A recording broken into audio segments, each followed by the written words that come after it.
wag na natin silang patulan, doon na tayo babawi sa eleksyon. Alagaan yung mga katawan, ha? Mag-vitamins kayo ha, may vitamins dito. Laban tayo. Kasi malayo pa to, hindi pa to tapos. So, alagaan natin yung mga katawan natin, ha? Oo, yun lang. Ang totoo lang, gaganti kami sa eleksyon. Ang gusto lang niya makauli sa Davao, kanaray ang gusto. Maglitsyon ta, Juan. Na Coke Zero, malipay na siya. Maski walay lechon, oo. Pero gipalitan naman doon siya sa kong ate, o Coke Zero dito. Ang problema ato ni abusado man mag Coke Zero.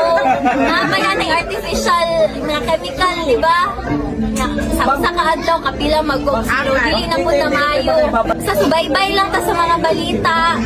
Tapos, dapat alert ta, pirmi, kabalo ta sa unsay panghitabo sa atong surrounding. So, kato lang gyud, ampo lang gyud ta, and dili ta muundang. Dili!